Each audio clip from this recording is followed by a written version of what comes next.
Bom dia. Vamos começar a aula de hoje. Vocês têm algumas dúvidas? Tem alguma dúvida sobre o que a gente viu na aula passada? A gente chegou a ver, né, o polinomo de Legendre, depois a gente viu a fórmula de Rodrigues para ele e para os polinômios associados de Legendre também, certo? E aquele ali é o último ingrediente que a gente tinha antes de começar a ver harmônicos esféricos e a solução em várias soluções físicas interessantes, né? Então hoje a gente vai começar vendo átomo de hidrogênio e depois a gente vai passar para... Pode só dar uma resumida rápida, que eu não consegui vir na aula passada, só para não ficar tão perdido nessa aula. Tá. Já professor, algumas aulas eu acabei não vindo e eu estou fazendo os últimos vídeos, certo? Sim. Eu queria saber se o senhor pretende colocar... Eu sei que tem umas aulas que não foram gravadas.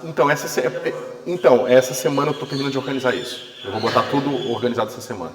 As últimas semanas eu estava realmente sem tempo, mas agora eu vou deixar isso em dia. Ó.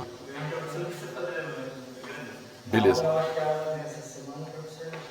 Ainda não postei. É porque eu não queria postar com buraco, entendeu? Para depois o negócio não ficar fora da ordem. Mas, bem, eu vou ter que fazer isso sim.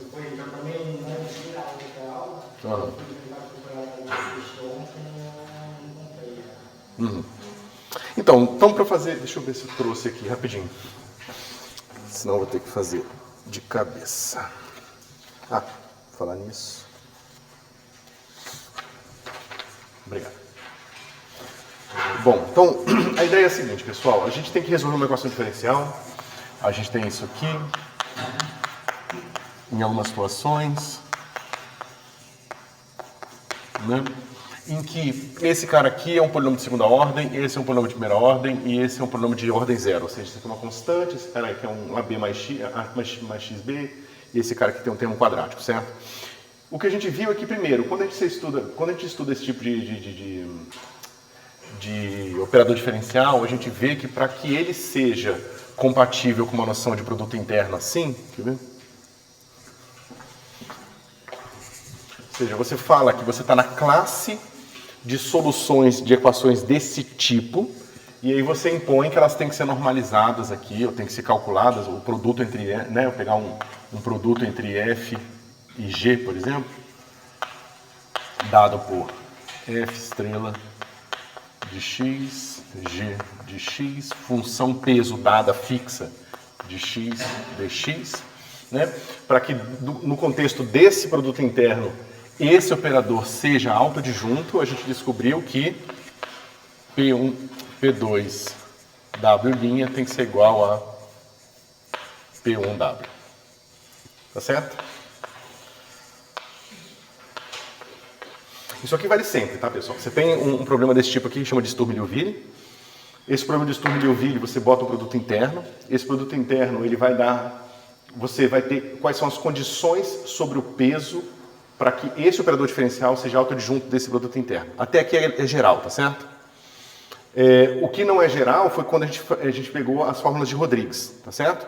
Até aqui você tem que resolver isso aqui via Frobenius, quando necessário, ou via Taylor, quando possível, tá certo? Mas a gente viu o seguinte, quando esse cara aqui é um polinômio de segunda ordem e esse é o de primeira ordem, a gente pode manipular essa expressão, a gente vai diferenciando e multiplicando ela por potências diferentes de P2 aqui, até mapear de volta uma expressão que satisfaça isso aqui. Então a gente trabalha de trás para frente, a gente trabalha disso aqui, manipula até descobrir que, na verdade, se você escrever um y como sendo uma constante qualquer, vezes 1 sobre w, P2, N, vou botar um Nzinho aqui. A gente descobre que isso aqui satisfaz essa equação automaticamente. Tá certo? Com um detalhe hiper importante. Agora, P0 tem que ser dado por um valor específico, uma quantidade específica que depende explicitamente de N. Tá certo? Ou seja, não é toda a solução dessa equação que pode ser escrita com fórmula de Rodrigues. Somente algumas que têm os autovalores super especiais. Mas a gente já sabia disso, porque a gente já tinha resolvido lá esse problema aqui via método de Frobenius, e viu que dependendo do alto valor que aparecia aqui, a nossa série truncava ou não. Quando ela trunca, significa que a sua solução é um polinômio, tá certo? Então a gente já sabia que não era qualquer coisa que aparecia aqui, tá certo? Então a gente encontrou o mesmo resultado andando em duas direções diferentes, tá certo? E por que isso aqui é útil, a fórmula de Rodrigues? Porque a gente vai fazer vários cálculos aqui, a gente vai mostrar como normalizar essas equações, essas expressões, né, dado um produto interno.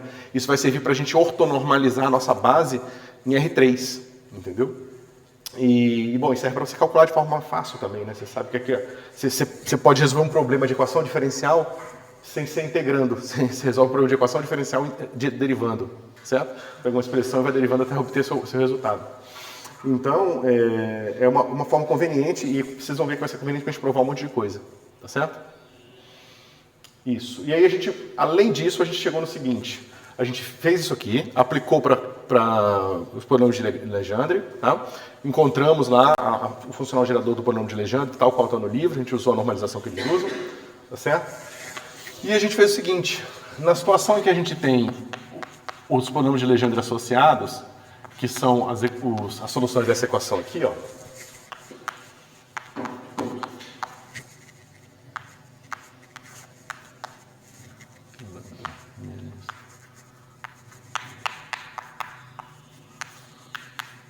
Quando a gente tem essa equação, não vale mais a fórmula de Rodrigues, né? Porque a fórmula de Rodrigues requer esse cara ser um polinômio de segunda ordem, de primeira ordem e de ordem zero. Aqui é segunda ordem, beleza, aqui é primeira ordem, beleza, aqui não é de ordem zero, isso aqui nem é polinômio, é um negócio pior, tá certo? Mas a gente descobriu que havia uma manipulação que a gente podia fazer que relacionava essa equação com uma equação para, eu acho que eu usei H, né, que satisfaz isso aqui. H duas linhas, menos 2x 1 mais m H', mais, se eu não me engano, como é que é mesmo? Aqui, se eu não me engano, vai ser uma coisa assim, ó.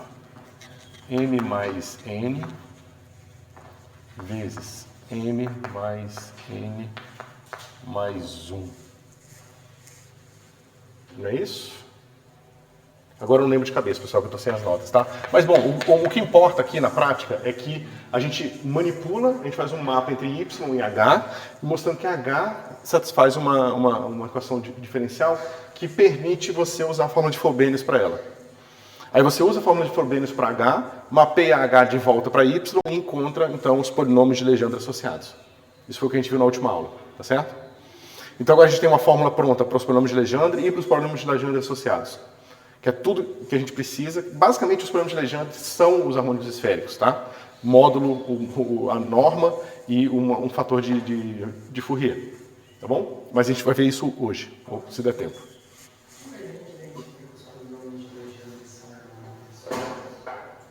Não, a gente vai descobrir isso hoje. A gente vai ver que, na verdade, assim, a parte mais complicada dos harmônicos esféricos são os polinômios de Legendre associados. Né? Que são esses caras que satisfazem essa equação aqui. Você vê que tem dois autovalores aqui competindo, de certa forma, tá? A gente vai ver isso direitinho. Eu lembro quando fiz moderna B, você pega o átomo de hidrogênio, que você faz a equação de onda para ele, tem a resolução para os níveis de energia estabilizados, eu acho que sai disso aí, né? O nome de hidrogênio. Exatamente.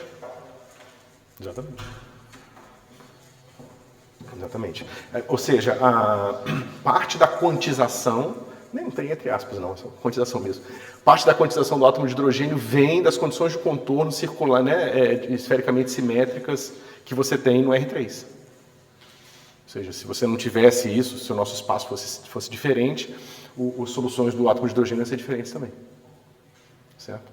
Então, provavelmente resolver o problema do átomo de hidrogênio em campos gravitacionais extremamente fortes deve dar um átomo de hidrogênio diferente. Né? Fazer uma conta, deve ser uma conta legal de fazer.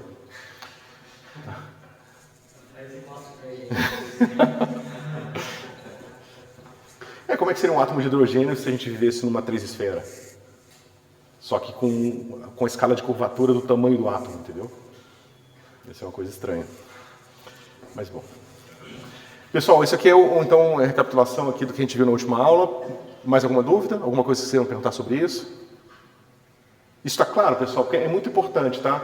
A gente está mostrando como que, né, a gente tem as nossas equações diferenciais parciais, como que elas se decompõem em 3 equações diferenciais ordinárias, como que essas equações ordinárias estão associadas a uma noção de produto interno, tá certo? A equação não era para todos os y serem jogados por acaso? Era, não, tá tudo errado isso aqui, provavelmente isso aqui tá errado também, tá? É que eu não lembro agora qual é a fórmula certa, eu não trouxe minhas notas. Tá? Mas é algo assim ou muito perto disso. Se eu não me engano, é assim. Fica assim, ó. Aqui fica, continua em lambda, e aqui fica menos m que multiplica m mais 1. Tenho quase certeza que é isso aqui, tá? Bom, mais alguma coisa? Então, só falando aqui, eu estava recapitulando, né? Então, você vê que a gente está descendo até aqui na equação diferencial ordinária. Na equação diferencial ordinária, a gente usa a nossa teoria de Sturm-Liouville, que vai nos dar como construir, de certa forma, a gente está pegando a equação diferencial e está construindo o produto interno, né, fazendo a imposição de que o produto interno tem que ser tal que o meu operador diferencial é autoadjunto. Tá certo? E aí a gente vai usar essas construções individualizadas para construir um produto interno no espaço das funções de 3 variáveis. Porque no fim é o que a gente quer, né? Para resolver o átomo de hidrogênio ou para resolver problemas tridimensionais. Tá bom? Beleza.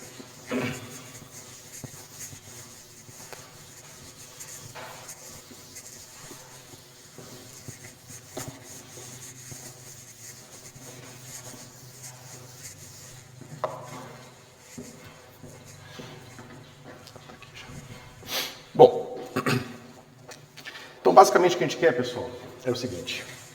A gente tem essa equação de Schrödinger.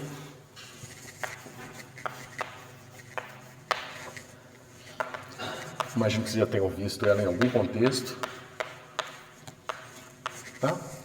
Eu estou escrevendo a equação de Schrödinger, então estou escrevendo direto para uma função de onda, tá? Não é um vetor no espaço de Hilbert abstrato, tá? É uma função de onda que está associada a um vetor no espaço de Hilbert, tá certo?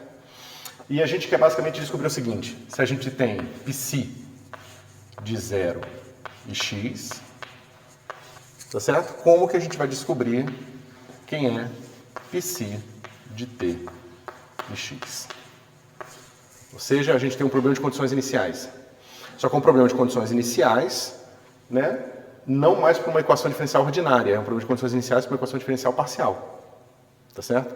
Então a gente não tem mais um ponto que a gente conhece um valor da função, um valor de uma função. A gente agora tem todo o espaço onde a gente conhece como é que a função se dá naquele espaço inteiro inicialmente. Então a gente tem infinita informação aqui sobre a função. Tá certo? E a gente quer saber como é que esse cara evolui para um outro tempo qualquer. Ok? A gente sabe que associado à função de onda a gente tem uma probabilidade. Né?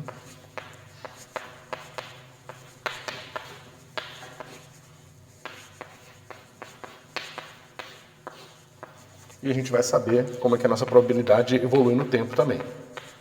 Ou seja, a posição da partícula não existe mais, né, como uma entidade, a posição da partícula, ela se passa a ser uma pergunta que se pode fazer para o sistema, ou seja, qual é a probabilidade de encontrar a partícula aqui ou acolá, tá certo?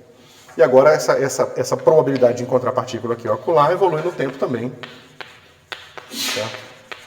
E você calcula isso aqui assim, certo? Bom,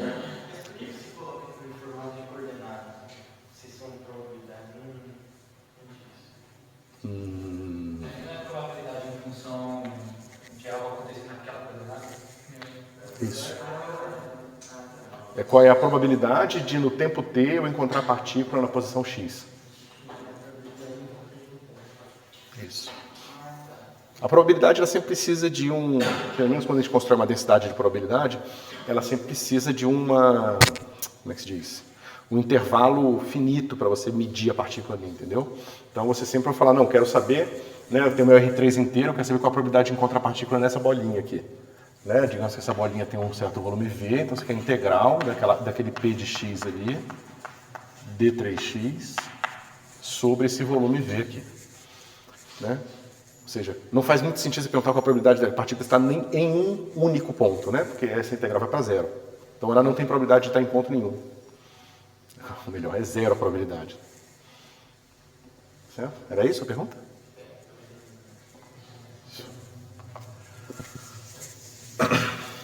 Bom, a gente tem nessa formulação, eu não vou mostrar como que a gente faz a conexão entre essa formulação e a formulação mais abstrata, tá certo? Eu vou fazer a construção mais simples, porque isso não é um curso de mecânica quântica, a gente está indo mais pro prático da coisa, tá certo? Mas se vocês tiverem alguma dúvida, vocês me perguntam, tá bom?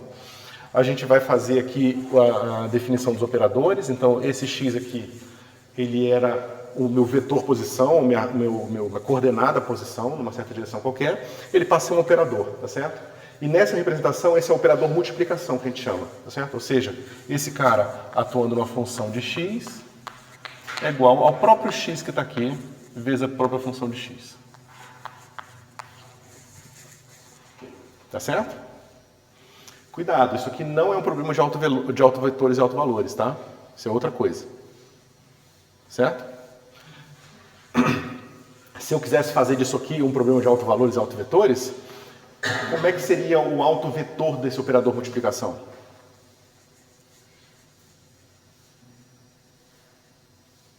Veja, isso aqui é uma função de x, certo? Até aí tudo bem, para todo mundo. Isso é um operador diferencial. Um operador diferencial é um operador no espaço das funções. Ele está pegando uma função e me levando em outra função. Vocês concordam que isso aqui também é uma função de x? Então, eu saí do espaço das funções de x e caí do espaço de funções de x. Tá certo? Se eu quisesse um autovetor, eu teria que ter uma coisa assim, ó. Esse cara atuando num outro cara com alto valor lambda de x tem que ser igual ao alto valor lambda vezes a mesma função de x. Tá? E notem, isso aqui é um alto valor, é um número, tá certo? Como esse operador aqui a gente quer que seja autoadjunto, esse número aqui é um número real. Tá certo? Então, por mais que tenha uma certa semelhança, essa equação aqui não é uma equação de autovetor e autovalor, tá certo? Ela é a definição desse operador como um operador multiplicação. Como é que eu resolvo essa equação aqui?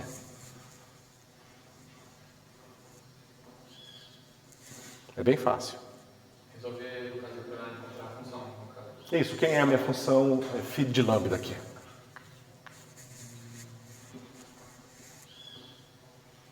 Se alguém é criativo o suficiente. Aqui tem que adivinhar, tá? Não é mérito nem demérito saber fazer isso aqui. Vocês não tem como saber ainda. Se isso aqui vale para qualquer função, pessoal, olha que isso aqui também vale para isso aqui, ó. Pensa, delta de Dirac de x menos lambda, entre várias aspas agora, de verdade, é uma função de x. Pela definição do meu operador multiplicação, isso aqui é igual a x vezes delta de x menos lambda. Tá certo? Só que, como o x está multiplicando uma delta de Dirac, eu posso trocar o valor dele pelo valor que aparece aqui. Então, isso aqui também é igual a lambda de delta de x menos lambda. Então, esses caras aqui são as autofunções, novamente não são funções, tá? Do operador multiplicação. Mas olha que legal. Intuitivamente é exatamente o que a gente quer representar, né? O autovetor de um operador diferencial, ele representa o estado físico, tá certo? Associado àquele observável. O meu observável aqui é a posição. Eu quero, digamos, a posição aqui no eixo x, tá certo? Então, quem é o cara que tem um alto valor bem definido? É o cara que tem uma posição bem definida. E o delta Dirac é um cara que tem uma posição bem definida, ou seja, com certeza minha partícula está na posição lambda.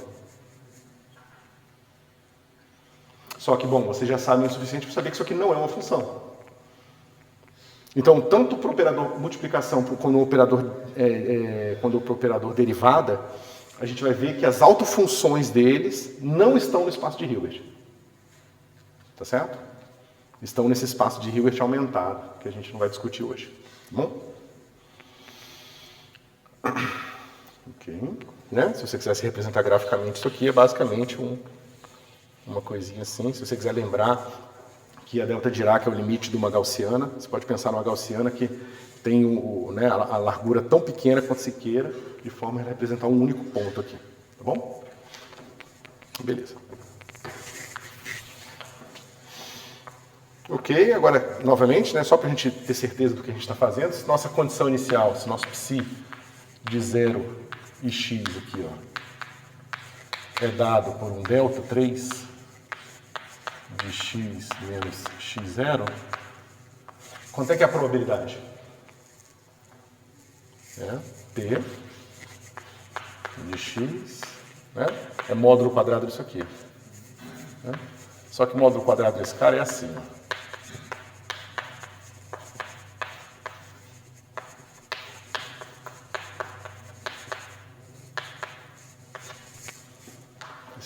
Isso é muito ruim, né? Porque a gente sabe que uma função que multiplica uma delta de Dirac, eu posso trocar o argumento do x pelo x0. Então isso aqui vai ficar assim, ó.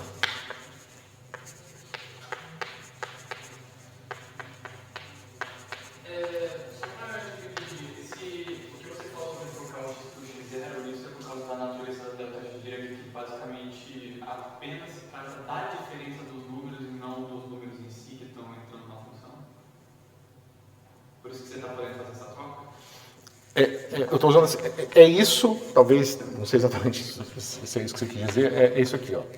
Delta de x menos a. Isso aqui você pode sempre trocar o x pelo a. Porque esse cara só sobrevive, pelo que você falou, só sobrevive quando o argumento é zero. Isso, é o que eu quis dizer. Então, isso aqui pode ser sempre escrito assim. A. Só que minha f também é uma delta de Dirac. Tá certo? Mas veja, isso aqui é um problema, tá certo? Mas é um problema que a gente já poderia ter previsto, né? Veja, como é que eu vou lidar com a probabilidade de uma coisa que pode estar no espaço inteiro? Né? O espaço inteiro é muito grande, né? Ele é infinito, certo? Então eu tenho esse delta aqui, que representa basicamente o volume do meu espaço, certo? Se vocês forem ver no espaço de Fourier, como é que se representa, isso aqui vai dar uma integral tridimensional de menos infinito a mais infinito, tá certo? Mas você vê que, então, isso aqui não é uma probabilidade normalizável. Porque se eu integrar isso aqui, esse cara dá 1, mas sobra um delta de 0, que é infinito. Tá certo? Então, como eu estava falando para vocês, isso aqui não está no espaço de Hilbert. Esse cara não é normalizável. Tá bom?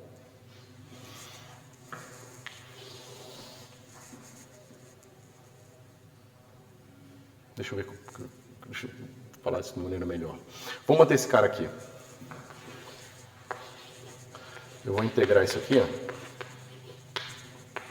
Isso aqui, a integral disso aqui dá 1, tá certo? No espaço inteiro. Então sobra só esse cara aqui, delta 3 de 0. Tá certo? Mas isso aqui, vamos ignorar que isso aqui é infinito por enquanto, tá bom? Então eu poderia normalizar. Eu poderia escrever o seguinte, ó, delta 3 de x menos x0 dividido por raiz de delta 3 de 0. Tá certo? Isso aqui seria uma função de onda normalizada. Se eu ignorar o fato desse cara aqui ser infinito. Mas o que significa esse cara aqui ser infinito? Na prática, isso aí tem que dar zero. Isso. Exatamente. E por quê? Bom, porque... Se eu não tivesse no espaço R3 inteiro, se eu tivesse no espaço R3 compactificado,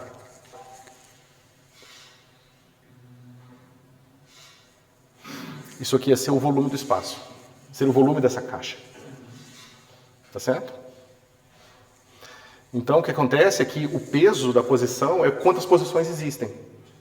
Quando, digamos, o número de posições que existem é finito, de certa forma, você acaba com um coeficiente finito aqui, tá certo? Quando você está no espaço inteiro, você tem que dividir por zero. Dividir por infinito, porque você tem infinitas posições possíveis, entendeu? Então por isso que é uma coisa que está na modelagem, de certa forma. Tá certo? O problema é que esse tipo de modelagem nos obriga a usar essas estruturas matemáticas mais avançadas. Tá certo? Mesmo porque quando você compactifica o espaço, muda tudo, muda o espectro, muda tudo. Por exemplo, quando a gente compactificou lá a caixa, a gente encontrou que só existem aqueles modos inteiros. E quando a gente viu o modo de Fourier, quando a caixa vai para o infinito, a gente viu que todos os Ks entram. Então isso é o espectro dos operadores que está mudando. Tá certo? Porque os espectros, eles veem a caixa. Professor, nesse caso que você falou da tem que dividir pelo volume do espaço, né? O R3 inteiro seria infinito. Tem como, não é possível alguma normalização para isso ou não? Não é possível. Por isso que a gente fala que isso aqui está normalizado a delta de Dirac. Entendeu? Aí, é porque isso aqui, na verdade, não são funções mais, são distribuições que fazem sentido, né, dentro de integrais e tal. Então, assim você consegue utilizar elas nesse espaço de Hilbert aumentado. No Certo? caso, no espaço de Hilbert, o delta de Dirac Não, ele não, delta dígito que não existe no espaço de Hilbert. Aí não existe. Não. Ele é uma coisa que está nesse espaço maior. O espaço maior contém tudo que tem espaço de Dirac. O espaço maior contém tudo que todas as funções normalizáveis, mais essas funções esquisitas, que a gente chama de distribuições. Certo? Beleza.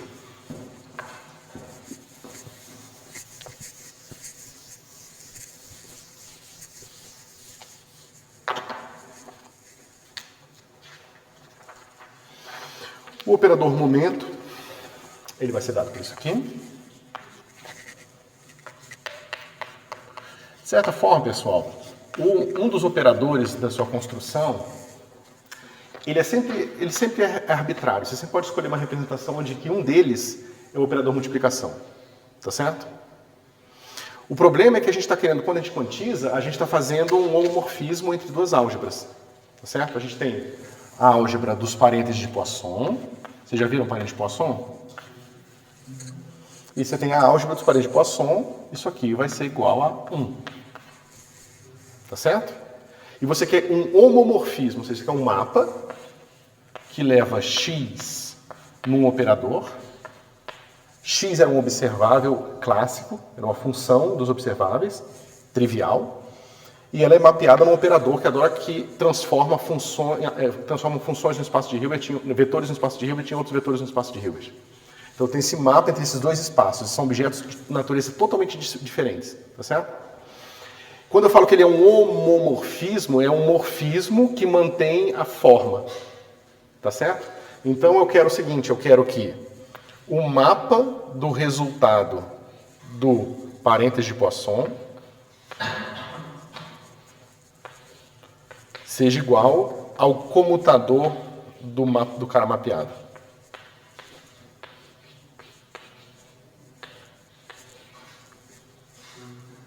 Tá vendo? Eu estou tendo essa estrutura em que eu posso fazer aqui e mapear, ou mapear e fazer aqui. Eu tenho a mesma estrutura dos dois lados. Tá certo? Então esse homomorfismo de álgebra não é tão simples assim, você tem que, né, isso aqui é proporcional, tem que ser, né? Proporcional aqui, tá certo? E a gente descobre que a constante de proporcionalidade é I sobre H cortado. Então tem uma constante física que aparece nesse mapa. Tá? Isso aqui é a quantização a lá Dirac. Certo? Então, como eu falei para vocês, se você fala que isso aqui é um operador diferencial, um operador atuando no espaço de Hilbert, você pode escolher a representação onde ele é o operador multiplicação. Só que agora você tem que o comutador dele com outro operador, ele é definido pelo homomorfismo da álgebra. Tá certo? Ou seja, você tem que o comutador de x e p tem que ser igual a IH cortada. Tá certo? Então, se esse cara é representado assim, a gente sabe que esse cara vai ter que ser representado de uma forma que tem que ser consistente com isso aqui. Eu não entendi o que faz esse operador momento. O operador momento? Então, ele não faz nada, né? No sentido de que ele é o mapa que você tem do observável momento clássico para o espaço dos operadores que você usar para definir a mecânica quântica. Ele vai ter um espectro, ele vai ter os autofunções. Né? A gente não encontrou aqui as autofunções do operador X? A gente vai encontrar as autofunções do operador P também. Os autovalores e tudo direitinho, igual a gente tinha. Eles são operadores que vão me dar um espectro, que são os autovalores possíveis de serem medidos, e os autovetores que representam os estados onde aquele autovalor está bem definido. Só isso.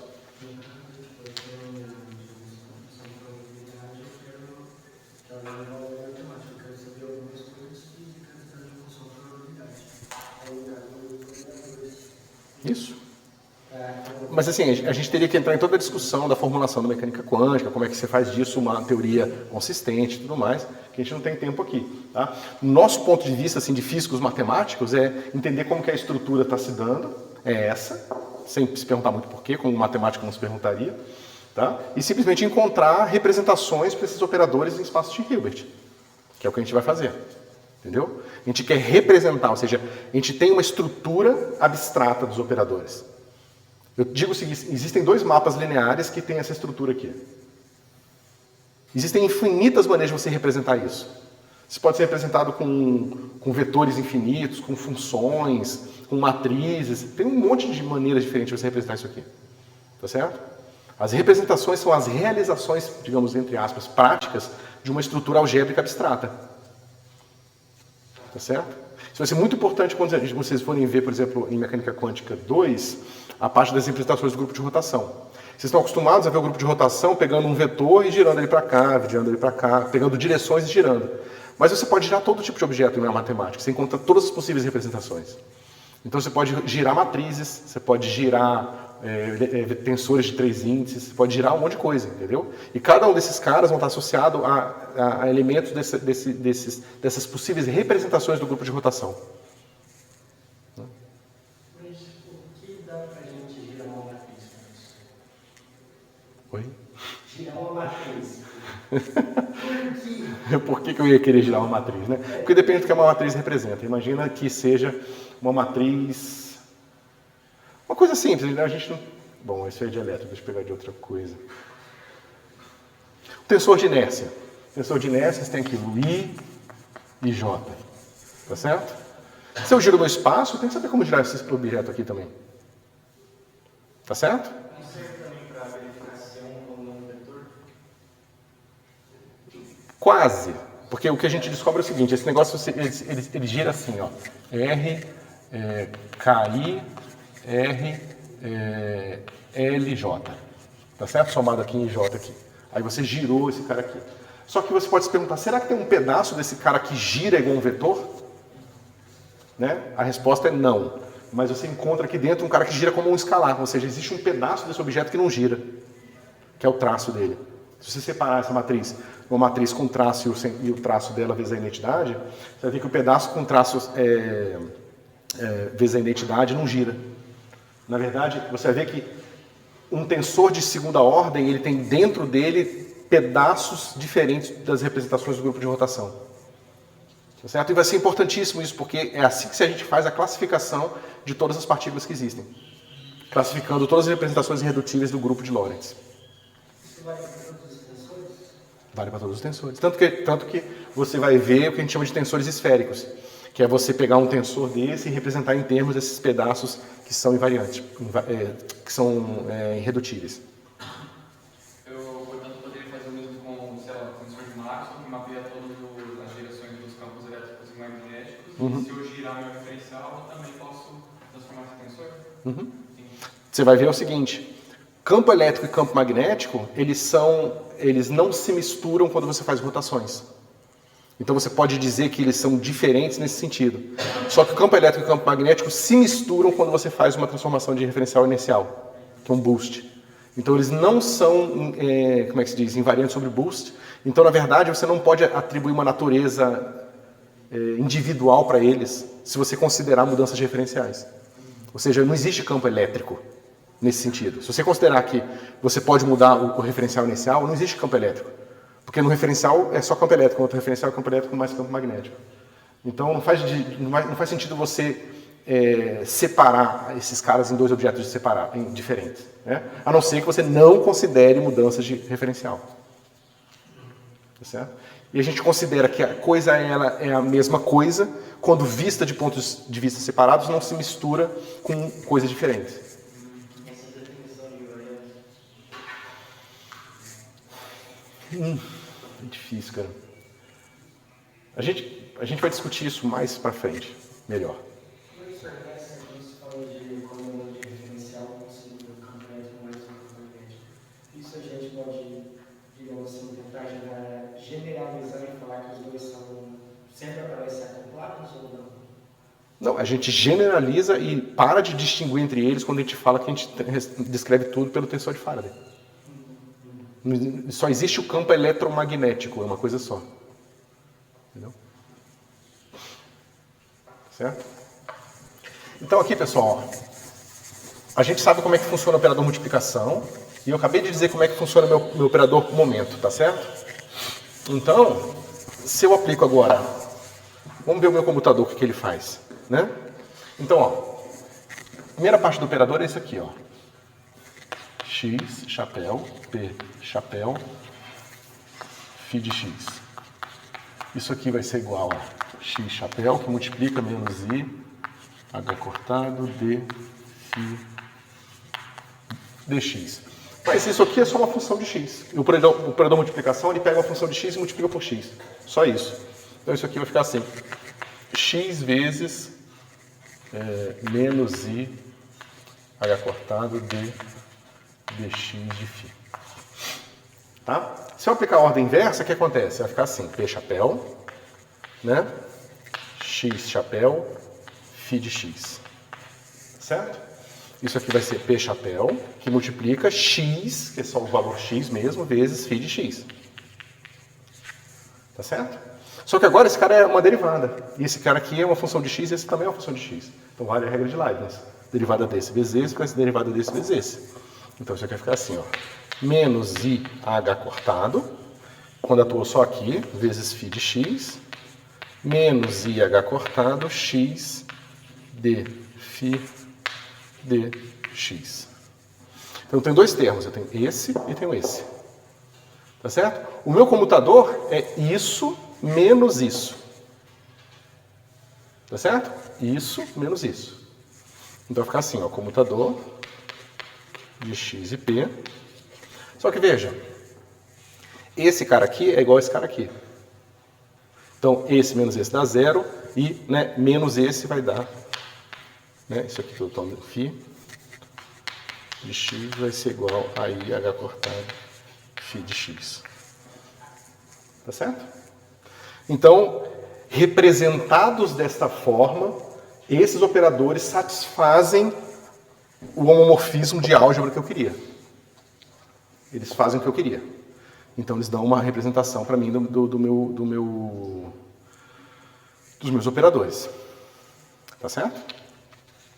Então, como eu falei para vocês, se vocês quiserem, vocês podem fazer o contrário. Vocês começam com P sendo operador multiplicação, tá certo? E vocês vão descobrir que, na verdade, se vocês fizerem isso, o P vai ser o operador multiplicação e o X vai ser DDP. Tá certo? Tanto faz. E as duas são só representações diferentes da mesma coisa. Tá? É a mesma coisa, é a mesma física, os mesmos resultados observáveis, tudo igual, tá certo? Só uma representação que você escolheu diferente. Na verdade, eu passo um exercício para a mecânica quântica 1, que é mostrar que você pode ter um operador diferencial mais complicado aqui e um operador diferencial mais complicado representando o seu x, de forma que você continua tendo isso aqui. Tá certo? São só maneiras diferentes de representar, que podem ser mais ou menos convenientes, tá certo? Porque o mesmo observável ele pode ser representado de uma maneira mais complicada ou mais simples. Isso do ponto de vista prático de fazer conta, tá? Porque fundamentalmente eles estão representando a mesma coisa. Não tem mudança física, tá certo? Mesma coisa que você pegar um problema de simetria obviamente esférica e insistir em escrever em coordenadas cartesianas. Você pode, nada te impede, vai ficar tudo um pouco mais complicado, tá certo? Da mesma forma que você pode pegar uma representação maluca desses operadores aqui e fazer tudo de uma forma mais complicada, certo?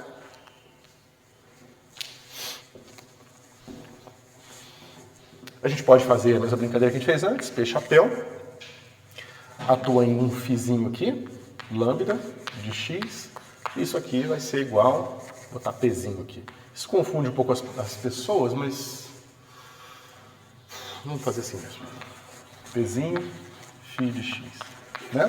Problema de autovetores e autovalores, é fácil resolver, menos i h cortado, d φ Pzinho de x dx, isso aqui é Pzinho de φ Pzinho de x.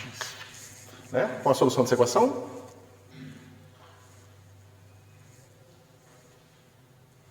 Multiplico por i, divido por h cortado. Então, né, isso aqui vai dar, esse negócio aqui vai ficar assim, ó.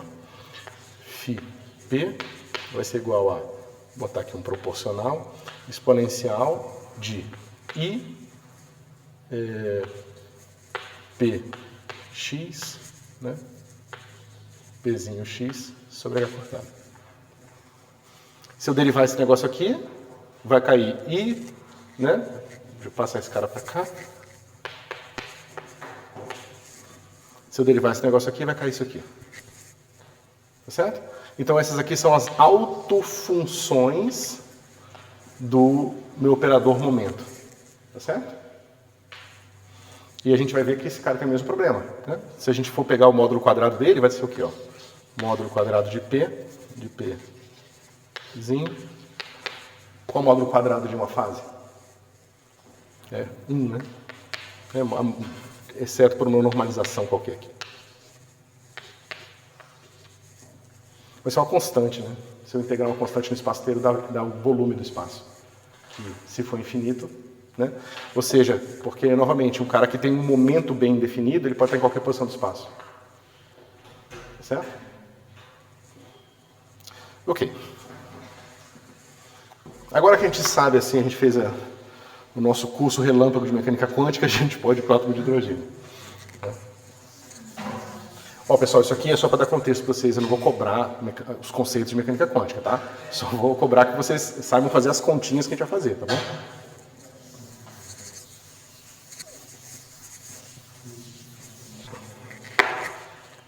Aqui. O que a gente quer fazer na prática? A gente quer resolver o seguinte problema. É o problema onde a nossa hamiltoniana vai ser dada pelo quê? Módulo do P quadrado sobre 2m mais carga do elétron, carga do próton, dividido por 4πε0x. Tá certo? Isso é hamiltoniano. Faz um breve resumo que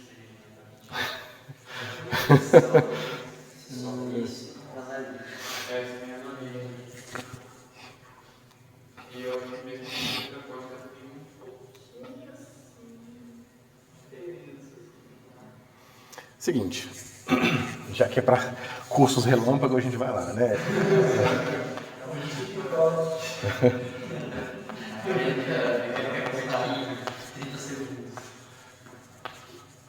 Isso aqui você já viu, Lagrangiana.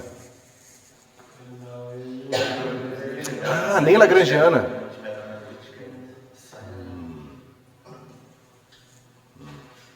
Eu estou em mais 10 cursos de relâmpago. Não, se for muito complicado, pode seguir algo, né?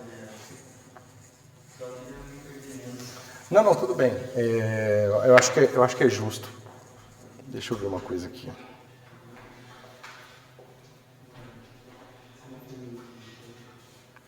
Ok. Bom, aí você vai ter que acreditar um pouco em mim. Que... essa possibilidade aqui não. dt. Tá certo?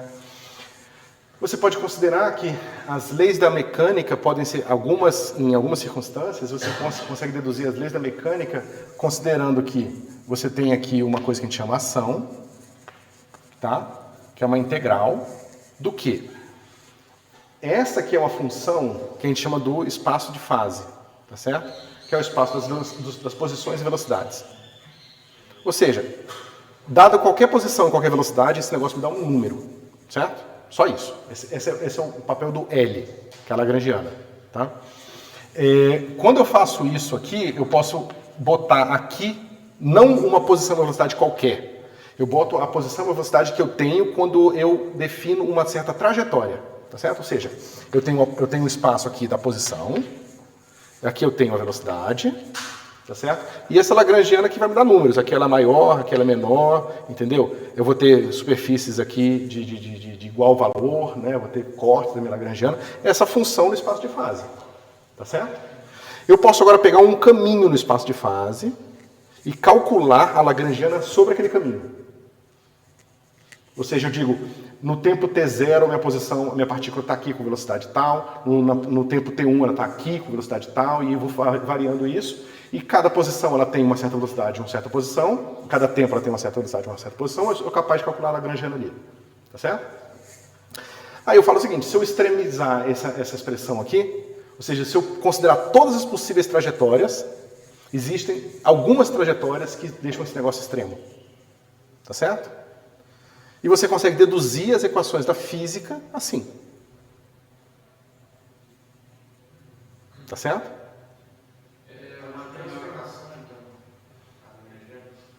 Não, é uma maneira que você... É uma maneira equivalente a você escrever F igual a MA. F igual a MA é uma consequência secundária se você impõe que o seu ponto de partida é essa lagrangiana aqui. Foi entendendo como algo que ela fala várias coisas do seu sistema, certo? E que satisfazem isso. Então você pode derivar o sistema inteiro dessa caixinha, que é a lagrangiana, você coloca as coisas que você conhece, as condições iniciais. Não. Ela é uma maneira de deduzir dinâmicas. Ele é uma metodologia para gerar equações diferenciais. Porque quando você começa a pegar F igual a MA, que é tudo muito carregado em coordenadas cartesianas e tal, você começa a tentar generalizar isso para coordenadas mais complicadas, coordenadas esféricas, parabólicas cilíndricas, e começa a aparecer um monte de coisa diferente aqui. Tá certo? Você precisa botar umas forças fictícias. Digamos que você tem um sistema que está preso, por exemplo, né, uma bola na ponta de uma haste fixa. Então pode variar θ, mas não varia R. Você tenta fazer isso com F igual a MA, é complicado. Entendeu? Se você começa a mudar o sistema de coordenadas aqui, você vai ver que não é tão conveniente. Você bota, é como se fosse uma força fictícia. Tenta fazer isso que eu falei em coordenadas cartesianas. Você vai ver que tem uma força fictícia, que é essa força que não deixa que a bola saia da ponta da haste. Entendeu? E aí quando você vai para uma formulação lagrangiana, o que acontece é que essa função aqui, ela é uma função do quê? Do seu Tm. Ele é uma função que toma valores no seu fibrado tangente. E o seu fibrado tangente você consegue descrever ele geometricamente sem falar de sistema de coordenadas. Então você passa por uma formulação totalmente em cima da geometria diferencial do problema. E ela é mais útil, mas por quê? Ela é mais conveniente só. Ela não é mais útil, ela é igualmente útil a isso aqui. Em princípio você pode fazer tudo que você faz com isso aqui, você pode fazer com isso aqui. Na verdade você pode fazer mais coisa aqui, tá? Você normalmente não precisa usar a teoria da mecânica lagrangiana para, por exemplo, escrever um bloco no plano inclinado. Sim. Você já sabe a equação que você quer usar, você não precisa deduzir ela, entendeu? E outra coisa, algumas forças não podem ser deduzidas de variação. Nem toda força você consegue pegar de uma variação. Certo? Então, assim, isso aqui, de certa forma, é mais geral. Tá? Mas, dito isso, a gente nunca encontrou, do ponto de vista de partículas fundamentais, interações fundamentais, uma teoria que não seja lagrangiana. Todas as teorias fundamentais são lagrangianas. Quando você pega essas forças não conservativas aqui, é porque você está deixando parte do sistema de fora. Quando você inclui aquela parte de fora, do sistema de fora para dentro do sistema de novo, volta a ser lagrangiano. Tá certo? Tem uma... Quando você deduz ela, você percebe que os termos que você trabalha nela são de coisas que a gente não denomina energias. Então, as coisas que seriam que a minha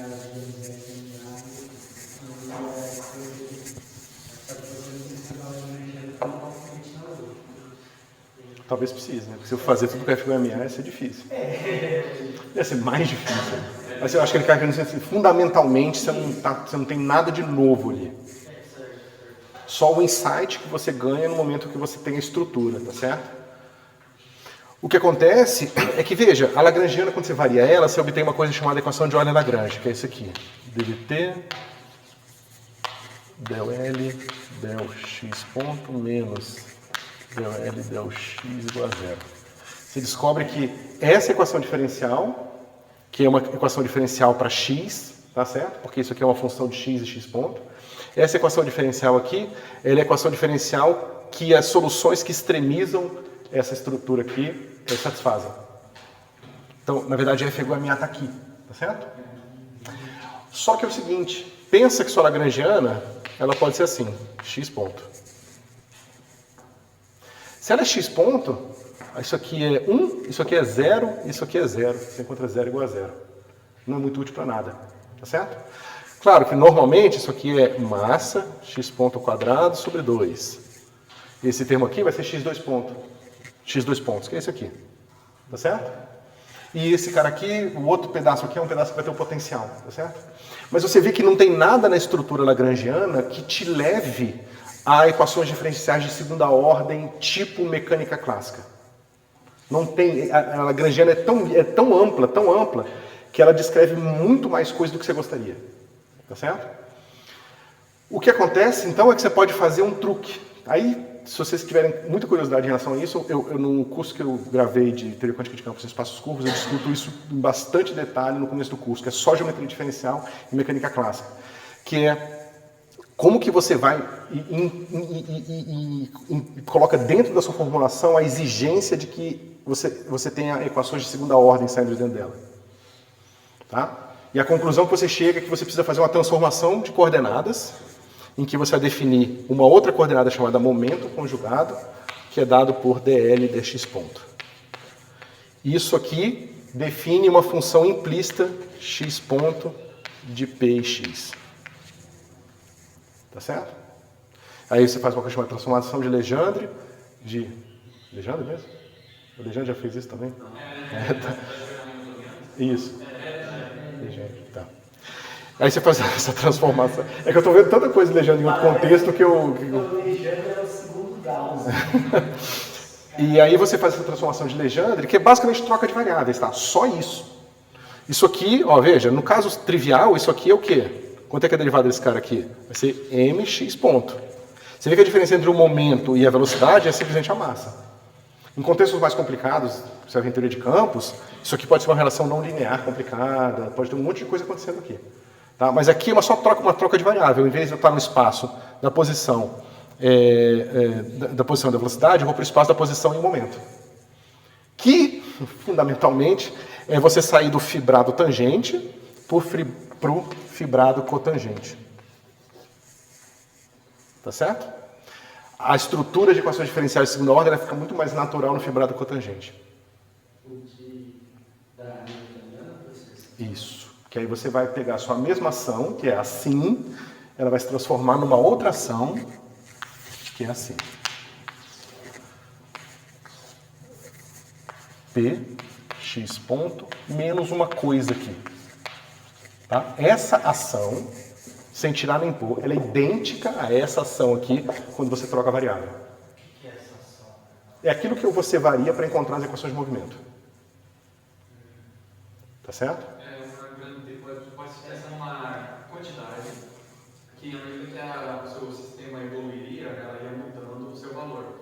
E aí, quando o professor comentou sobre extremizar a ação, eu estou basicamente, em termos leigos, pegando um caminho que eu estou querendo descrever, que tenha a menor ação possível, que aí me ajuda a levar aquelas equações de Lagrange e aí conseguir chegar às equações diferenciais. Deixa eu dar um exemplo. Digamos que eu tenho aqui uma coisa assim, x de t é igual a x0 mais vt. Tá certo? E aqui, isso aqui vai me dar v de t igual a v0. Tá certo? Se eu pegar a minha ação, ela vai ser assim, ó. L de x ponto, vai ser igual a m x ponto ao quadrado sobre 2. Tá certo?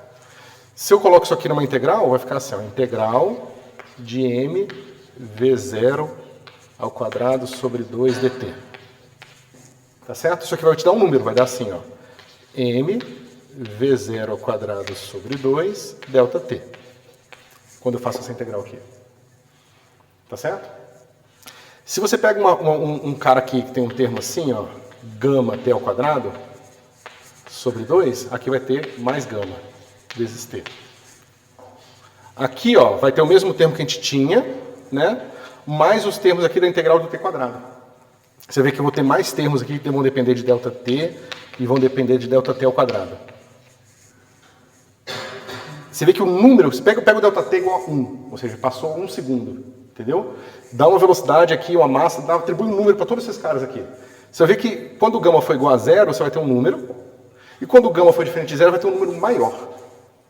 Aí você pode falar, não, mas talvez eu tenha escolhido um gama ruim aqui, que faz uma parábola, se eu tivesse botado uma exponencial aqui. Você pode brincar do jeito que você quiser. Você vai ver que você não vai conseguir encontrar uma maneira de nenhuma outra trajetória que dê um número menor do que esse aqui. Não existe. É simples assim. É uma trajetória que minimiza uma integral. Certo? Para ser bem pé no chão, entendeu? E aí você pode pegar essa brincadeira toda e trocar. Para, em vez de você encontrar x de t e v de t, você encontra x de t e p de t. Fazendo essa troca de variável aqui, ó. Tá certo? E esse cara, ele tem uma quantidade quase infinita de estruturas geométricas interessantes. Por exemplo, esse termo aqui é o termo que a gente chama de termo simplético, que dá toda a geometria simplética do espaço do fibrato cotangente, que é justamente a base da quantização, porque é a estrutura simplética que dá o parente de Poisson. Entendeu? Então, assim, não tem como a gente entrar em mais detalhes aqui, mas, assim, essa formulação, na hora que a gente incorpora essa noção de derivadas segundas, ela ganha essas estruturas todas que a gente usa para quantizar, para fazer um monte de outras coisas com o problema, entendeu? E essa aqui é a hamiltoniana que a gente está quantizando. Tá certo? A hamiltoniana com a lagrangiana é fácil de relacionar? É a mesma coisa, né? A lagrangiana, escrita em termos de x e x ponto, né? Ou seja, isso aqui, se você varia essa expressão aqui em relação a p, o que vai te dar? Você vai ver, vai ficar assim, x ponto menos dh dp igual a zero. Tá certo? Mas h é uma função de x e p. Então você sabe quem é x ponto. Desculpa, é uma função de h é uma função de x e p. Então você sabe quem é. Você pode resolver essa equação aqui para encontrar quem é p de x. Ponto e x. Se você substituir isso de volta aqui, você obtém a lagrangiana. É só isso. É só uma troca de variáveis. Só. Certo? Tem uma série de razões para você fazer essa troca de variáveis. Mas fundamentalmente é só uma troca de variáveis. Tá? E basicamente o que a gente tem é que x ponto é igual a del h del x, del p, e p ponto é igual a menos del h del x. Tá vendo que tem uma troca? X para p, p para x, um menos aqui. Isso é a estrutura simplética. Tá certo? É isso que permite a gente escrever que a evolução temporal do operador é igual ao comutador de x com h. Do parente de Poisson de x com h. Tá certo? E a mesma coisa aqui. P ponto é igual ao parente de Poisson de p com h. Ou seja, esse cara aqui é o gerador, ele gera translações temporais. Ele translada no tempo a sua posição. E esse cara translada no tempo o seu P também. Então ele translada no tempo todos os observáveis físicos. E é por isso que a equação de Schrödinger é escrita em termos dele. Porque ele também vai transladar no tempo a função de onda. É tudo a mesma coisa. Você me convenceu. A ideia de estar nessa brincadeira me explica uma coisa que eu nunca entendi. No livro do Landau, quando ele vai resolver a lagrangiana, chega naquele termo de mx ponto quadrado sobre 2, antes do n ele fala que ali tem uma constante qualquer. Por que ele determina que essa constante é igual à massa? Sobre 2? É. Por quê? Porque lá, quando eu vi isso, ele determina que tal constante é igual a n sobre 2. Mas ele não fala por que da onde que ele tira que essa constante é igual a 2. Assim, eu não sei exatamente qual o caminho que ele seguiu, né?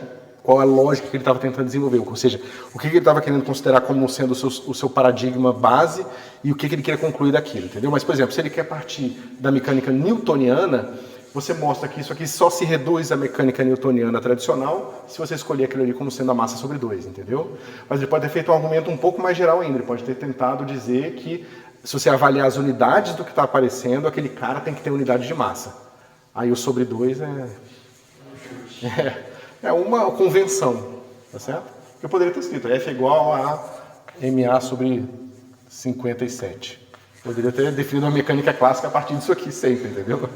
Que não faz o menor sentido, mas eu poderia, né? Então, eu quero dizer que tem uma certa arbitrariedade aqui, que isso aqui, de certa forma, redefine o valor das massas de todas as coisas, né? Então você poderia simplesmente argumentar que aquele cara tem que ser uma constante de unidade de massa, ponto final. Certo?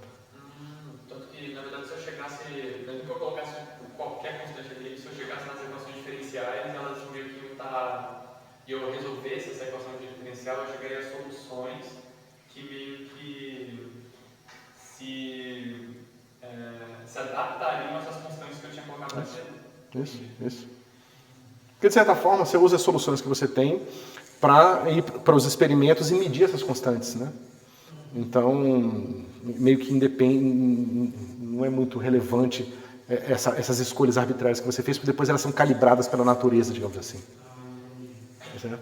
Agora, essas coisas são muito interessantes, essas constantes que aparecem na Lagrangiana, porque elas todas, você descobre em teoria de campos que elas todas mudam dependendo da escala, elas evoluem. Né? Porque você pode pensar que sua Lagrangiana, você só botou esse pedaço dela aqui, ó.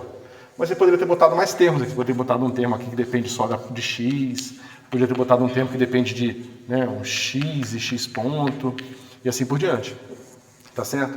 Aí você pode pensar assim, se eu mudar a escala do meu problema, se eu pegar certos graus de liberdade e acumular eles, da mesma forma que eu faço quando eu quero descrever, por exemplo, um bloco de água, sem descrevê-lo em termos de todas as moléculas que o constituem. Eu quero pensar nele como um bloco. Então eu estou meio que integrando todos os graus de liberdade e agora estou falando que eu tenho um bloquinho de água. Será que o bloquinho de água ele vai ter uma equação lagrangiana também para ele? Porque eu posso pegar a equação lagrangiana de todas as moléculas. Junto, digo onde está o centro de massa e tento encontrar uma equação para o centro de massa. Tá certo? E tipo, faço uma média das posições das outras partículas que não me interessa. Tá certo? Eu poderia encontrar aqui uma equação, né, com termos novos. E provavelmente vou encontrar. E quando eu vou mudando as escalas, esses termos novos vão aparecendo ou não. Tá certo? Isso é o problema fundamental do grupo de renormalização em teoria quântica de campos. Algumas teorias, você muda a escala, elas redefinem as constantes, mas não aparecem novos operadores. Algumas teorias, você muda a escala, aparece um novo operador. Aí você muda a escala de novo, aparece mais operador. Então a teoria meio que você não consegue descrever ela com um número finito de operadores. Aí são teorias não renormalizáveis que a gente não sabe lidar. Certo? Mas só para mostrar que é uma maneira conveniente de você descrever teorias, tá? Lagrangiana. E tem, bom, uma série de outras coisas interessantes também. Mas fundamentalmente é isso, tá? O nosso gerador de translação temporal é a hamiltoniana. Tá? E isso aqui é a versão clássica das equações no formalismo de Heisenberg, que te dá um formalismo equivalente ao formalismo de Schrödinger, que é você simplesmente dizer que o operador X satisfaz essa equação aqui. Tá? É a mesma coisa que o operador P. Isso aqui é, digamos, a evolução no tempo no formalismo de Heisenberg. Certo? Ou seja, é muito mais fácil ver aqui. Ó. Tanto que em teoria de campos a gente trabalha muito mais com o formalismo de Heisenberg do que com o formalismo de Schrödinger. Mesmo porque em muitas situações ele não é nem definido, o formalismo de Schrödinger. Tá? E esse momento dessa lagrangiana, ele é um momento relativístico ou um momento clássico? Momento clássico. É o momento clássico no sentido de clássico entre clássico e relativístico. Né? Isso. Se você tenta fazer a mecânica quântica relativística, você não consegue. E aí, bom, aí esse é isso que fez a gente passar para as teorias de campos. Que elas não têm as dificuldades que as mecânicas quânticas relativísticas têm. Aí tem muita história. A gente não tem como ir lá agora, tá? Mas fundamentalmente é isso aqui que a gente precisa resolver, tá?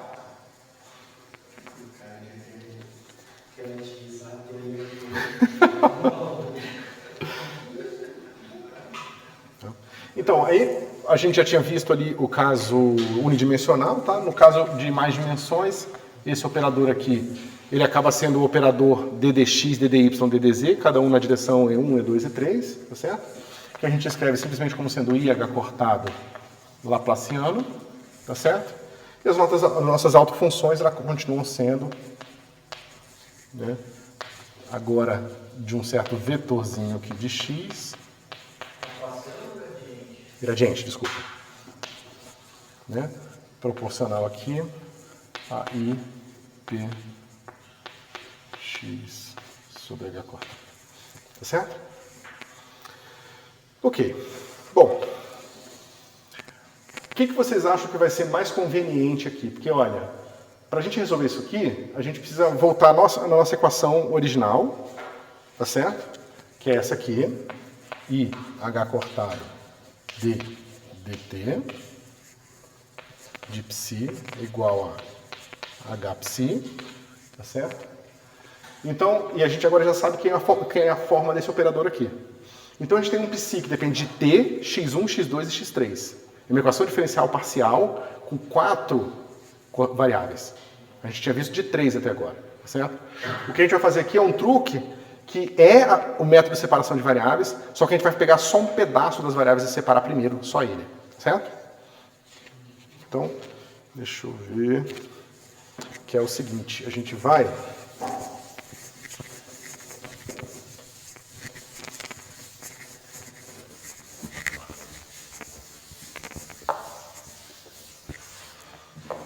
estudar esses caras aqui, ó. Deixa eu ver só a anotação que eu usei.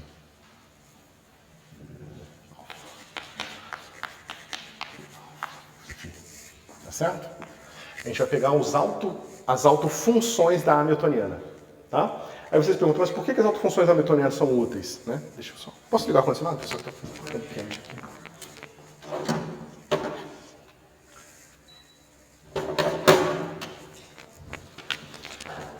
Porque se eu conheço essas autofunções aqui, ó, né, e elas têm todas aquelas características que a gente discutiu de formar uma base completa no meu espaço, eu posso dizer o seguinte, eu posso dizer, ó, que o meu psi de t e x vai ser igual ao quê?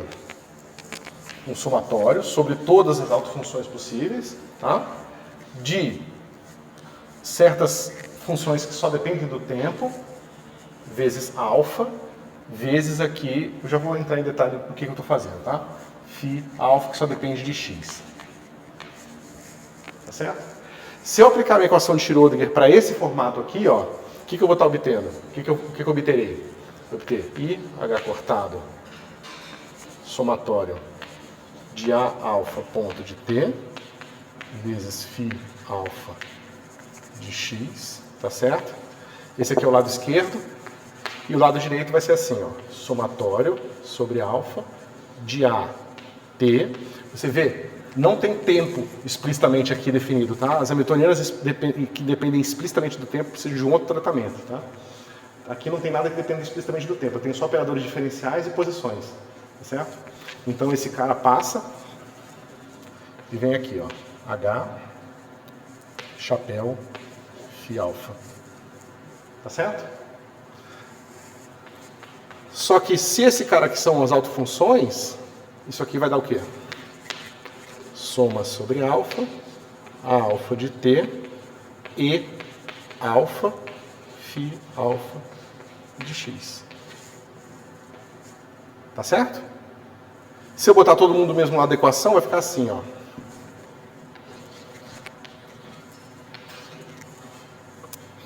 I h cortado a alfa ponto menos e alfa a alfa vezes Φ alfa de x igual a zero.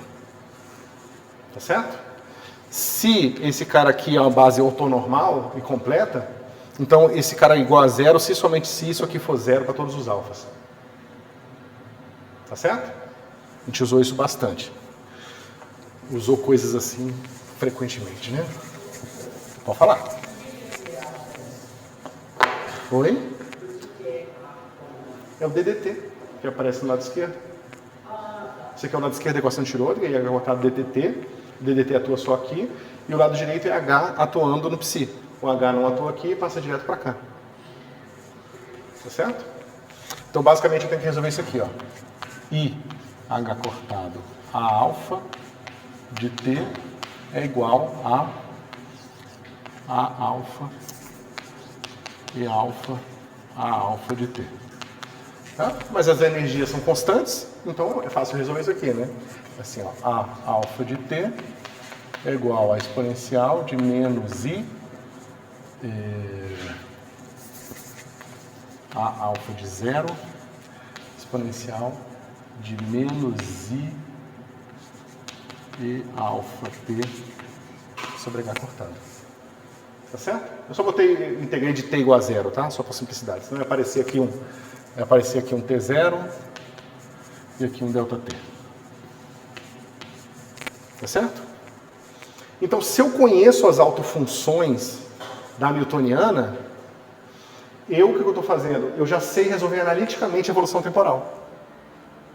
Né? No tempo t igual a t0, o meu A é só esse A aqui, ou seja, o meu psi de 0 e x vai ser igual a soma sobre alfa de A alfa 0, φ alfa de x. Então, se eu souber reescrever minha condição inicial em termos dessa base φ aqui, eu defino o meu A. Tá certo? Definido o meu A, eu sei que é o meu A de T0 que aparece aqui, então eu sei o meu A de qualquer tempo. Então, meu problema está resolvido. Tá certo? Mas veja, isso aqui é só uma maneira mais sofisticada de fazer separação de variáveis. Tá? O que a gente fez na prática? Se vocês forem lembrar o que a gente começou a ver quando a gente viu separação de variáveis. A gente fez o seguinte. A equação de Schrödinger está aqui. IH cortado de dt de psi igual a h psi.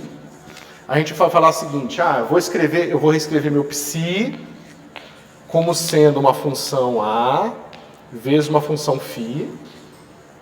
Tá certo? Aí eu vou substituir aqui, aí vai ficar assim, ó. Aí eu vou substituir esse psi aqui e vou dividir por psi. Tá certo? Aí, o lado esquerdo vai ficar assim, ó. IH cortado A ponto sobre A vai ser igual a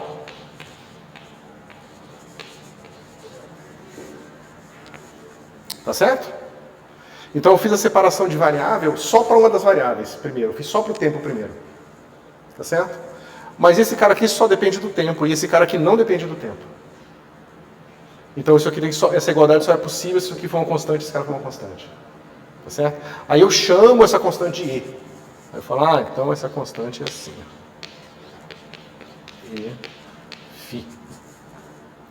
Tá certo? Então, acabou. Eu vou ver que eu posso encontrar soluções para vários E's diferentes, tá? Que basicamente é o espectro do meu operador hamiltoniano. Tá? Esses possíveis valores que eu vou encontrar aqui são o espectro. Esse espectro eu vou rotular da maneira que for necessária para enumerar todos eles. Eu posso chamar de alfa e dar um rótulo para esses caras todos aqui. E como esse cara vai ter um E alfa, esse cara também vai depender do mesmo alfa. Então, isso aqui nada mais é do que aquilo que a gente fez antes, lá no comecinho. Separação de variáveis. Separou as variáveis, encontrou constantes. A gente viu que nem todas as constantes servem para resolver nosso problema, por causa das condições de contorno. Lembra? Aquela constante tinha que ser negativa, né, o quadrado de número inteiro, blá, blá, blá. Você só conseguia resolver assim, tá certo? Isso dava o espectro para a gente. E a gente conseguia construir combinações lineares arbitrárias de todos os possíveis constantes de separação.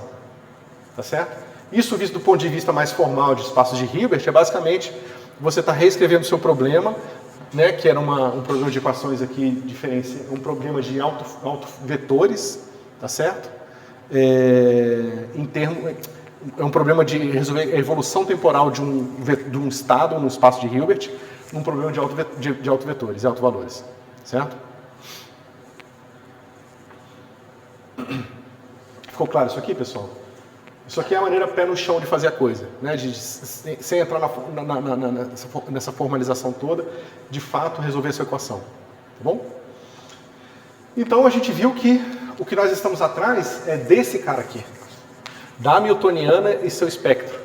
Tanto que na mecânica quântica, resolver equações diferenciais dando funções de ondas iniciais é uma coisa que praticamente a gente não faz.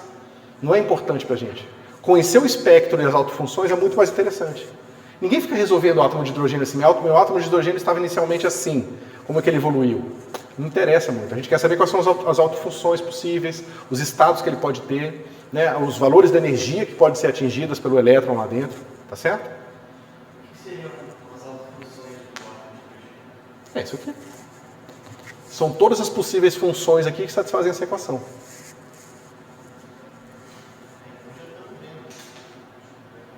Sim, sim. E, né, e como a gente falou muito rapidamente aqui, eu posso repetir, as autofunções são os estados em que aquele observável que você está estudando está bem definido. Então aqui, nesses estados quânticos descritos por φ, alfa, a minha energia é bem definida. Significa que se eu medir minha energia vai sempre dar E alfa, sempre vai dar E alfa. Se eu tivesse num estado complicado, que tivesse uma combinação linear de estados com alfa diferente, quando eu medisse a energia do meu problema, hora ia dar uma, hora ia dar outra, com uma certa probabilidade. Mas não é assim que é na natureza? Pacotes de energia diferentes?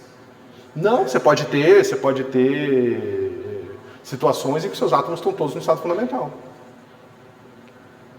Tanto que você, por exemplo, observa certas nuvens de gás de hidrogênio no universo, justamente porque a nuvem de gás está neutra, bonitinha lá, aí daqui a pouco vem a luz de uma galáxia que está atrás daquela nuvem de gás. A luz daquela galáxia, o que ela vai fazer com os átomos de hidrogênio? Ela vai excitar os elétrons, só que ela vem, o fóton que veio lá vem com qualquer energia, tá certo? Porque está sendo emitido lá por um processo de frenagem, alguma coisa complicada. Mas na hora que esse átomo de hidrogênio foi excitado, ele só pode ser excitado nos níveis discretos de energia. Então ele foi excitado, o fóton que não consegue ter exatamente aquele estado de energia, ele passa reto, ele não consegue, né? Ele não tem energia suficiente para excitar, então ele não bate no átomo de hidrogênio. Aqueles que bateram vão parar de aparecer, porque eles vão bater no átomo de hidrogênio, vão excitar, aquele átomo de hidrogênio depois vai decair, vai lançar um outro fóton que vai excitar o companheiro do lado, vai ter um processo de difusão, aquilo ali vai para qualquer outra direção, né? Ou seja, você tem um gás aqui, você tem uma galáxia e a gente observando aqui. A luz veio aqui, aí ela começou, a luz que está com frequência muito menor do que a energia necessária para excitar, ou muito maior, passa reto. Tá certo? Então a luz que não passou reto, ela bateu num átomo de hidrogênio aqui, depois veio para outro, depois veio para outro, depois veio para outro e foi embora para cá, por exemplo. Aí eu vou olhar para essa nuvem de gás e vou ver que tem assim, um espectro de luz que passa por ela, daqui a pouco tem um buraco aqui. Opa, tem um buraco aqui. Tá certo? Esse buraco, eu meço lá e eu vejo que é exatamente o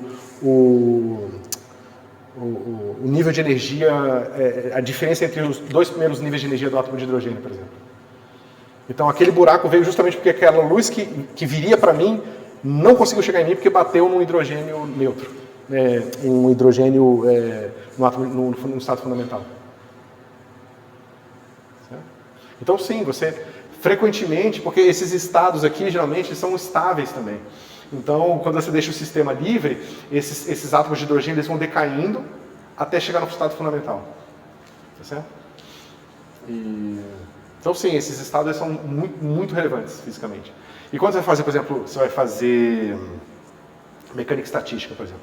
Você vai pegar mecânica estatística de um gás de hidrogênio que pode estar ionizado ou não. Né? E aí você vai fazer, então, a mecânica estatística de ocupação de cada um dos estados, ou seja, quantos hidrogênios no estado fundamental, quantos hidrogênios no primeiro estado excitado, quantos hidrogênios no segundo estado excitado. E aí você faz a evolução temporal disso aí, e, né, bota numa equação de Boltzmann e consegue descobrir como que esses estados evoluem. Ou seja, um gás de fótons com um gás de átomos de hidrogênio. Ou seja, essa evolução da mecânica estatística só depende do seu conhecimento dos estados possíveis do átomo de hidrogênio. Entendeu? É como você, para você fazer qualquer coisa, você precisa primeiro descobrir quais são os estados possíveis que aquela coisa pode ter. Assim, eu quero escrever uma bolinha dentro dessa sala. Eu preciso primeiro saber onde é que ela pode estar. Só que nesse caso a gente está tão acostumado, a gente fala, está aqui, está numa posição X, onde X é menor que L e maior que zero. Né? Eu falo que zero é ali e L é lá. Pronto, eu descrevi as posições da minha partícula, entendeu? Aí a partir disso eu posso fazer um monte de coisa. Né? A mesma coisa para o átomo de hidrogênio, a gente tem que começar sabendo onde é que ele pode estar, no sentido da energia. E aí daí, sabendo dos possíveis estados onde que ele pode ter, a gente pode fazer uma série de outras descrições, ou até a dinâmica deles e tudo mais. Tá certo? Outra coisa que é importante ressaltar, pessoal, aqui ó, eu já apaguei a newtoniana, mas a nossa newtoniana aparece ali.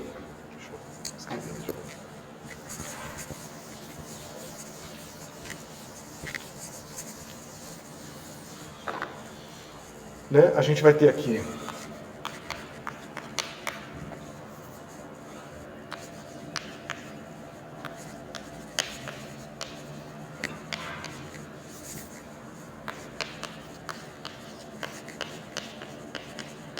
Aí vocês poderiam se perguntar o seguinte.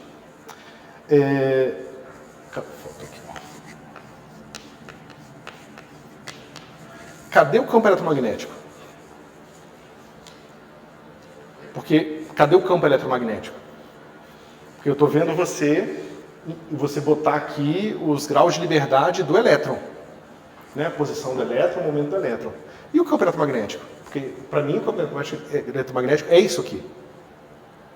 Tá certo? Então, vocês vão ver isso mais no fim do curso de Mecânica Quântica 2, que você, na prática, você tem que quantizar também o campo eletromagnético. Tá certo? Aí você quantiza o campo eletromagnético, você quantiza a posição do elétron, tá certo? E aí sim você consegue prever, por exemplo, que os átomos decaem. Ou seja, né? Primeiro, que existe o efeito fotoelétrico, ou seja, se você tem esse campo eletromagnético que você quantizou, ele pode ter um fóton nele vindo, que vai bater no seu elétron e arrancar ele do átomo, tá certo? Ou o contrário, você pode ter um átomo que está excitado, mas não tem elétron, não tem fóton nenhum, e que o estado final mais provável é o estado onde esse cara caiu para o estado fundamental e um elétron e um fóton apareceu. Certo? Mas aqui a gente está fazendo um caso bem clássico, bem mais simples de todos, onde a gente não vê esses decaimentos. Então esses estados parecem que eles são estáveis. Né? Porque eu mostrei para vocês, né, que esses estados eles não se misturam, tá vendo? Um alfa não se mistura com o outro. Então se eu começo num estado em que todos os meus A são zero, exceto um deles, né? Se eu tenho todos os meus A alfa aqui igual a zero, né? E exceto o meu A0, digamos, o estado fundamental, que é igual a 1, tá certo? Então, minha partícula começa no meu estado fundamental, continua no meu estado fundamental sempre. Ou se está no primeiro estado excitado, né? Bota aqui diferente de 1. E esse cara em 1 é igual a 1. Eu não estou normalizando corretamente, tá? Mas para dizer que é o único estado excitado. Então, se o meu átomo de hidrogênio começa no primeiro estado excitado, ele fica no meu primeiro estado excitado para sempre. Tá certo? Então, aquele negócio que ele decai, emite um fóton, você só consegue ver se você quantizar também o campo elétrico, eletromagnético, tá certo? E resolver o sistema acoplado, de dois sistemas quantizados, o elétron e o campo eletromagnético.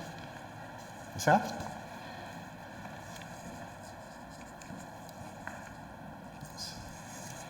Bom, então vamos lá. Bom, isso aqui está com cara de ser algo que vai ser mais fácil de resolver se eu botar em coordenadas esféricas, né? Então, vamos fazer isso. Nossa Hamiltoniana em coordenadas esféricas, como é que fica? Vocês já sabem de cabeça, né? O Laplaciano em coordenadas esféricas. Eu vou cortar.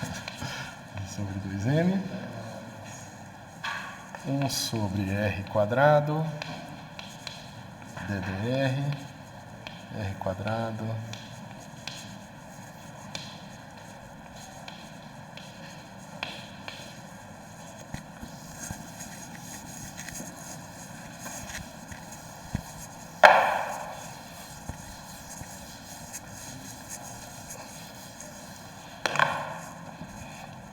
Mais 1 sobre r quadrado seno de θ.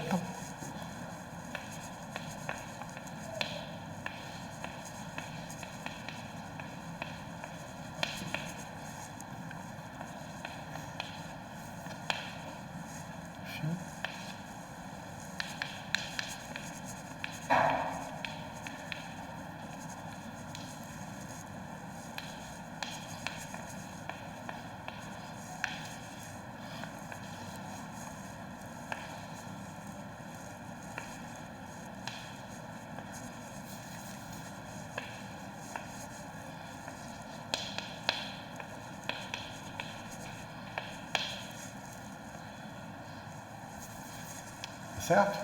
Isso aqui tudo vai ser igual a E vezes φ. Tá? Eu não vou escrever o alfa por enquanto, porque a gente vai descobrir o alfa ao longo do tempo, tá bom? Então veja, esse cara aqui está livre, eu preciso descobrir quem são os valores possíveis, tá certo? Mas o resto todo aqui está bem definido. Tá? Como é que vocês...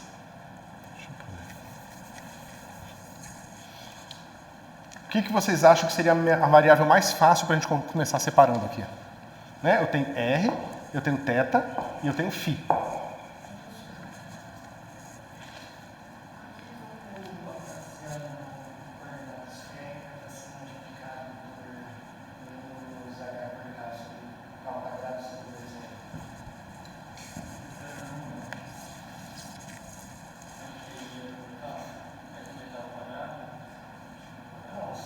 Isso aqui, esse menos 1 é o I ao quadrado. Ah.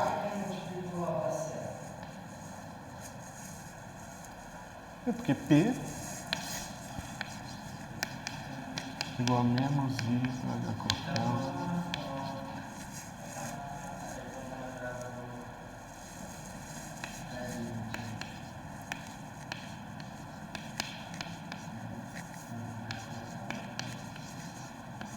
Olha o amigo de vocês aqui, Laplaciano.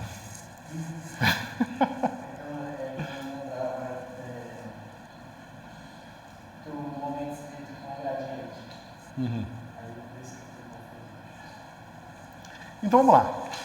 O que vocês sugerem aqui para a gente começar a separar essas variáveis?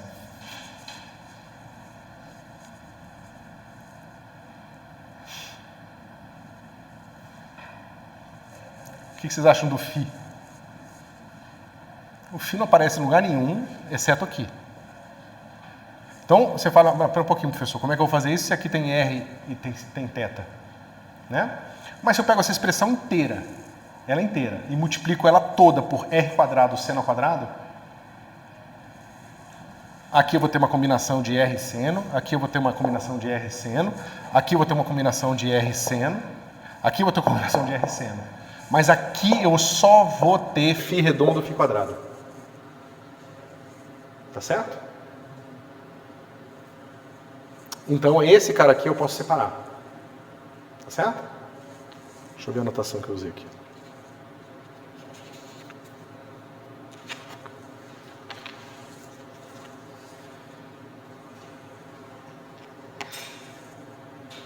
Nossa, que anotação horrível.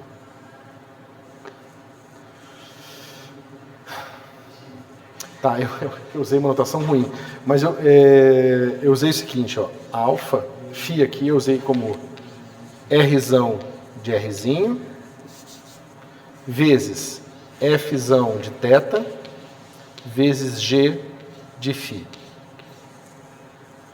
Tá certo? Se eu agora pegar essa expressão, substituir aqui, tá certo? Multiplicar tudo por R² seno quadrado, e dividir todo mundo por φ, aqui vai aparecer d2g, dφ2 sobre g. E nenhum outro lugar aqui vai aparecer um termo dependendo do meu φ quadradinho. Tá certo? Ou seja, eu tenho 1 sobre g, d2g, dφ2, igual, isso vai ter que ser igual a uma constante, né? Eu já vou me adiantar e botar aqui menos m quadrado.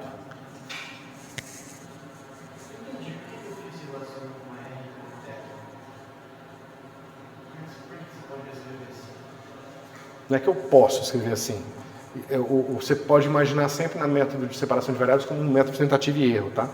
Eu tento escrever assim e vejo se eu consigo isolar parcelas que dependam só de uma variável e outras que só dependam de outra variável.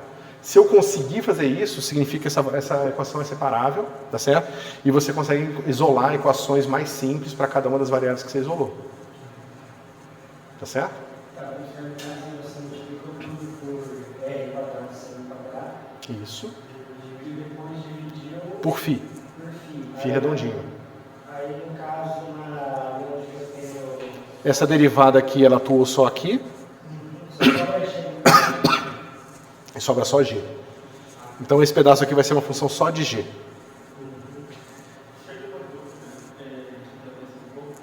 Quando você utiliza o método de separação de variáveis, certo? Você está tentando fazer um tipo de solução. Digamos que tem sucesso.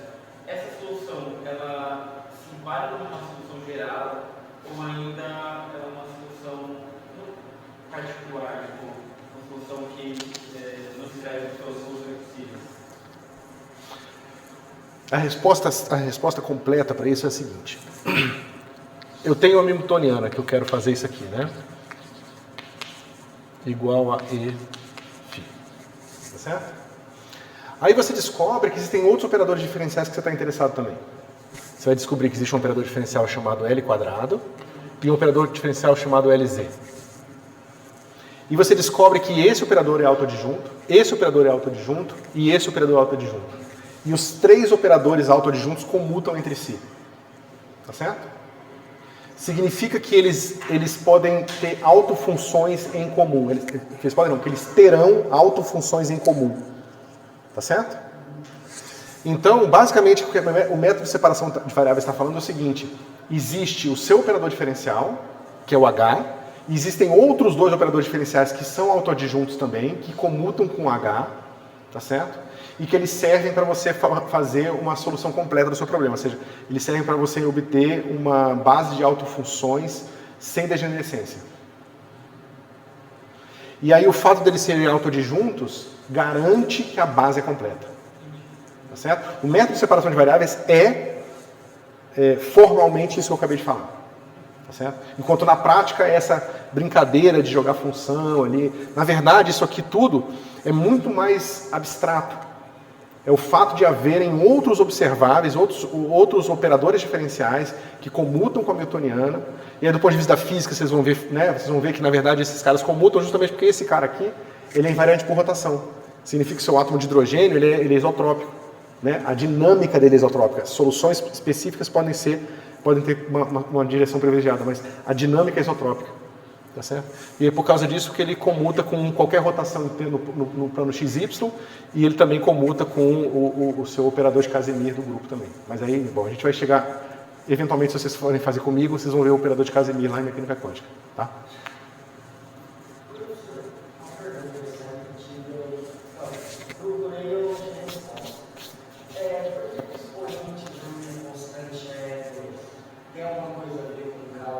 Aqui? Então você poderia chamar esse cara aqui de beta, nem precisava chamar de menos m², tá? O que importa é que quando você resolve esse cara aqui, vamos botar beta. Você já vai ver. Então vamos botar... Não. Isso tem a ver com o seguinte, quando eu resolvo essa equação, eu obtenho o seguinte, G é igual a um certo G mais exponencial de raiz de beta φ mais G menos exponencial de menos raiz de beta φ. São as 2 soluções linearmente independentes que eu tenho para esse problema. Né? Se você resolver por Frobenius, do jeito que você quiser, você vai ver que as soluções são essas aqui. Tá certo? Só que essa função G, ela aparece aqui, ó.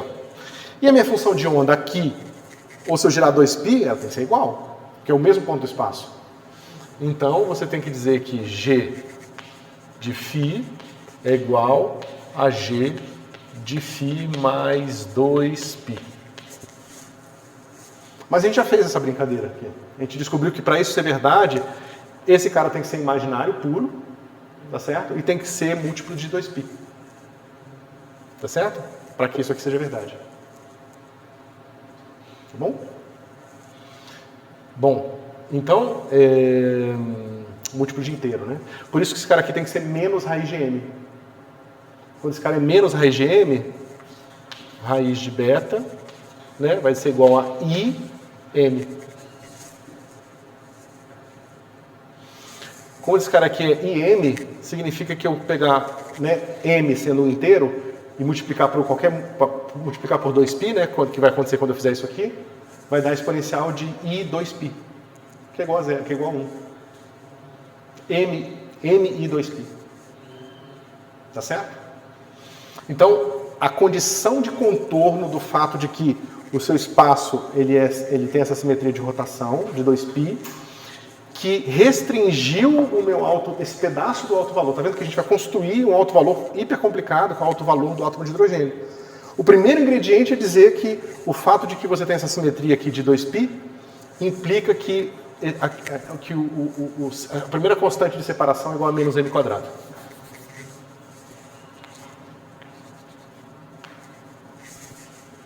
Certo? Então, a gente tem um primeiro pedacinho, que é esse cara aqui. Deixa eu ver o tempo que a gente tem. Bom, acabou. Então a gente vai separar o próximo cara. Então a gente separou esse pedacinho aqui. a gente vai separar esse pedaço aqui e vai encontrar quem? Os polinomios de Legendre associados, tá certo?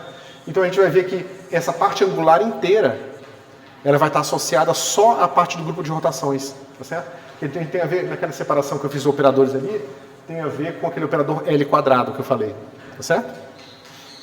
E depois a gente separa o último pedaço, que é o mais interessante, porque o espectro desse último operador aqui, ele vai ter dois lados.